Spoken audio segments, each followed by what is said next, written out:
উপস্থিত মঞ্চে বসে আমার প্রাণপ্রিয় শ্রদ্ধেয় সহসভাপতিগণ, উপস্থিত আছেন মহাসচিব, উপস্থিত আছেন 4 জন সম্পাদক, সামনে উপস্থিত আছেন আমার অত্যন্ত প্রাণপ্রিয় সংগঠন জেলা মোটর মালিক সমিতি মালিকবৃন্দ, উপস্থিত অতিথিবৃন্দ, আসসালামু আলাইকুম।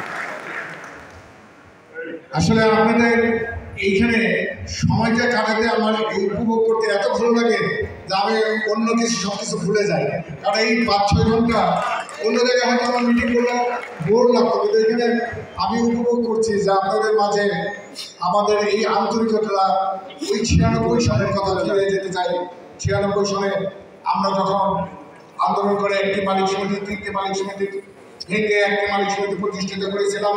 পরবর্তী টাইমে যখন অসহযোগ আন্দোলনের ডাক আসলো, আপনাদেরকে নিয়ে রাজপথে যখন আন্দোলন করলাম, সারা বাংলাদেশের মধ্যে ময়মনসিংহ জেলা, বৃহত্তর ময়মনসিংহ, তখন বলতে পারি বৃহত্তর ময়মনসিংহ জেলা, যেভাবে আমরা আমাদের জননীতি শেখ হাসিনা আহ্বানের সাড়া দিয়ে আমি আপনাদের কাছে কৃতজ্ঞতা ধন্যবাদ জানাই যে আপনারা মালিক সংগঠন, একটা ব্যবসায়িক সংগঠন হয়েও রাজনৈতিক সংগঠনের চেয়েও আপনাদের মনোবল সুদৃঢ়, একটা ফ্যামিলির মতো। এই জন্য আপনাদের কাছে আমি প্রথমেই কৃতজ্ঞতা ধন্যবাদ জানাই। আমি সেদিন মালিক সমিতিতে এসেছি, হয়তো মালিক সমিতির বার্ষিক সাধারণ সভা, আমরা অতীতে সাধারণ সভা সাধারণত শহরে করতে পারি না, কোনো না কোনো রাজনৈতিক পেশা কিংবা অন্যান্য পেশার কারণে আমাদের করতে হয়েছে শুরু করতে, এটা অপ্রিয় হলেও সত্য। এবার আমি বলেছিলাম এইখানে স্বচ্ছতার সাথে সবার সামনে সুন্দর একটা কমিটি হবে। আমি কিন্তু এই কমিটিতে থাকার জন্য সেদিন উপস্থিত ছিলাম না। আমার সেদিনের স্মৃতিতে ফিরে যেতে হয়, যেদিন বার্ষিক সভা ছিল তারিখ কত, 2 তারিখে, মে মাসের 2 তারিখে সাধারণ সভায়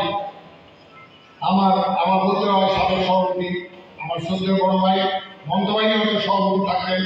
কিন্তু সেদিনকার ঘটনা, নক্ষরজনক ঘটনা যেটা ঘটেছেন, কোনো রকম দাওয়াত ছাড়া, কোনো রকম ইনফরমেশন ছাড়া, কোনো রকম অবহিত ছাড়া একজন সাংসদ মঞ্চে যেভাবে এসে মাহফুজটা কেড়ে নিয়ে যেভাবে বক্তব্য দিয়েছে, সেখানে দেখলাম যে মালিক সমিতির নেতৃবৃন্দ বিমর্ষ হয়ে কোনো স্বাগত কিংবা উচ্ছ্বাস প্রকাশ না করে বিমর্ষ হয়ে সিটে বসে আছেন। আমি কতক্ষণে চিন্তা করলাম যে এই যে ভাষণটা দিয়েছিলেন, এটা একরকম থ্রেড কোনো ভাষণ। এই ভাষণের পরে আমি যদি এই দায়িত্ব না নিই, তাহলে এটার অবস্থা কি হবে? আবার অতীতের মতো ফিরে দেবে, এই সমিতি থাকবে না। তখন আমার অনিচ্ছা সত্ত্বেও আমি কিন্তু সাধারণ সভার আগে আমার যারা মঞ্চে উপস্থিত আছেন তারা বলতে পারবেন, আমি স্বচ্ছ মনে বলতেছি, সবাইকে আমাকে জিজ্ঞাসা করেছিল। আমি বলেছিলাম যে না, মমতা ভাই সভাপতি হবে, ওনার জন্য আপনারা ওনাকেই জন্য আপনারা চেষ্টা করেন, আমি ওনাকেই সমর্থন করি। কিন্তু মঞ্চে সেটা সম্পূর্ণ পরিবেশটা পাল্টে দিল। আমার যেটা প্রশ্ন, সেদিন আমি আপনাদেরকে যে ভূমিকা রেখেছি, সেদিনও আপনাদের ভূমিকার কারণে আমি মনে করলাম আমাদের একটা একত্রীভূত পরিবার দরকার, আমাদের এখানে থাকা দরকার। আমাদের জন্য আপনারা অতীত সাহস সঞ্চয় করেছেন। আমিও আপনাদের পাশে থেকে বলতে চাচ্ছি, কোনো আপনাদের সুখ দুঃখে সবসময় আমরা মালিকরা, শ্রমিকরা এই অঞ্চলে আপনাদের পাশে, মালিক শ্রমিকের যে কোনো বিপদে সবসময় সবার পাশে আমরা ঐক্যবদ্ধভাবে একটি পরিবার হিসেবে থাকব। সেদিনের সংসদ আপনাকে বলতে চাও, আমার একজন জেলা অনেক সিনিয়র একজন নেতা, সাবেক ছাত্র নেতা, যুব নেতা, একটি কথা বলেছিলেন নির্বাচন নিয়ে। আমি তারপরের দিনই দেখলাম যে পত্রিকা সহ ফেসবুকে উনি পদত্যাগপত্র জমা দিয়েছেন, বিচার চেয়েছেন। আমি ওনার কাছে প্রশ্ন করবো, আপনাদের এই পদত্যাগপত্রটি কোথায়? আপনি যে বললেন যে তার বিচার করবেন, না হলে এইটা যে মানে আপনার পদের কতটা পদ্ধতি কেউ দেয় না, এরকম ভাবে মানুষকে আপনার রাজনৈতিকভাবে কাপড়ে খেলে মানুষের কাছে সম্মান রাখার চেষ্টা করবে। কালকে আমি একটা জিনিস দেখলাম, একটি ছোট্ট একটা সংগঠন, ফুটপাতের একটা সংগঠনে একজন সাংসদ কমিটির অনুমোদন দিয়ে দিয়েছেন। এটা কি পারে? মালিক সমিতিতে আপনারা যদি ঐক্যবদ্ধ না থাকেন, আমাকে যদি সহায়তা না করেন, আমাদের কিন্তু তাই হবে। ইচ্ছা হবে লেখে দিলে অমুক সভাপতি অমুক সেক্রেটারি অমুক দিয়া, কিন্তু আমরা মালিক সমিতি, আমি বলতে চাই গর্বের সাথে, এতটাই শক্তিশালী আপনার কোনো নেতৃত্ব কর্মচারী হয়ে চলবে না।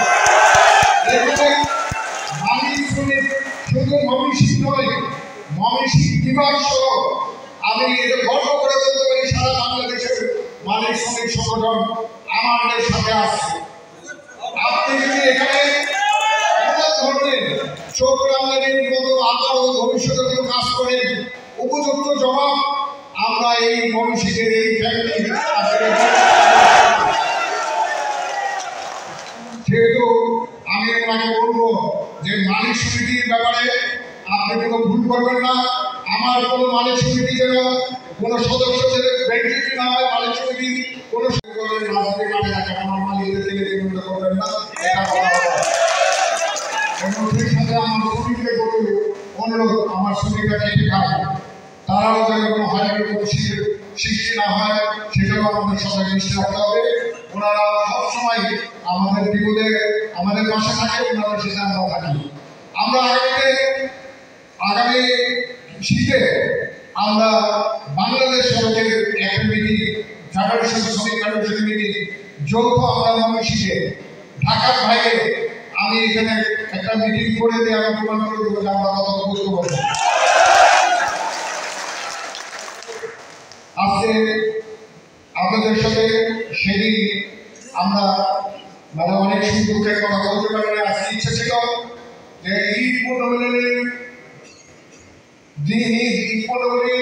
দিয়ে আপনাদের সাথে একটা শুভেচ্ছা বিনিময় করবো, আর একটা কথা বলবো, কথা শুনবো। কিন্তু আমাদের যে আজকের যে রাতের দল, তারপরে আমাদের খাবার সময়, এটা হলো আমরা 9:30 দিয়েছিলাম। কিছু আমন্ত্রিত অতিথিও সুন্দর উৎসাহের মাধ্যমে আমরা যে একটা অনুষ্ঠান করলাম, আমি আশা করি